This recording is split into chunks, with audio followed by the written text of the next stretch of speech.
എനിക്ക് പ്ലേസ്മെന്റ് കിട്ടി. ഞാനൊരു കമ്പനി കയറി, ഇന്റേൺഷിപ്പ് ചെയ്ത്. എംപയർ എന്ന് പറഞ്ഞൊരു കമ്പനിയിലാണ് കയറിയത്. അതിനുശേഷം ഇപ്പം ഞാൻ ഏഷ്യാനെറ്റിന്റെ ഓഫീസിലാണ് വർക്ക് ചെയ്യുന്നത്.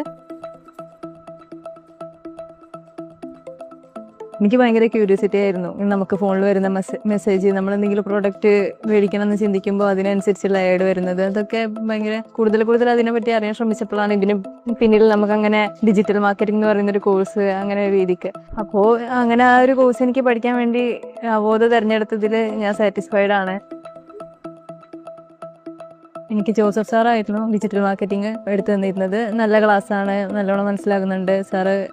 എന്ത് ഡൗട്ട് ഉണ്ടെങ്കിലും വീണ്ടും ക്ലിയർ ചെയ്ത് തരും. പറഞ്ഞ കാര്യം വീണ്ടും പറയാൻ സാറിന് ബുദ്ധിമുട്ടൊന്നും ഉണ്ടായിരുന്നില്ല. 3 മാസത്തെ ക്ലാസ് കഴിഞ്ഞിട്ട് ഞാൻ എന്താ കൺഫ്യൂഷൻ വരുമ്പോൾ സാറിൻ്റെ അടുത്ത് പോകുമായിരുന്നു. എനിക്കതൊക്കെ ക്ലിയർ ചെയ്ത് തന്നിട്ടുണ്ട്. അവബോധം തിരഞ്ഞെടുക്കണോ വേണ്ടെന്നുള്ളൊരു കൺഫ്യൂഷനിലാണ് നിൽക്കുന്നതെങ്കിൽ തീർച്ചയായും ഞാൻ റെക്കമെൻഡ് ചെയ്യും. എൻ്റെ തന്നെ 2 ഫ്രണ്ട്സിനെ ഞാൻ ഇപ്പോൾ ഓൾറെഡി റെക്കമെൻഡ് ചെയ്ത്. അവർ രണ്ടാളും ഇപ്പോൾ അവിടെ, ഒരാൾ ഡിജിറ്റൽ മാർക്കറ്റിംഗ്, ഒരാൾ ഹോസ്പിറ്റൽ അഡ്മിനിസ്ട്രേഷൻ അവിടെ പഠിച്ചുകൊണ്ടിരിക്കുകയാണ്.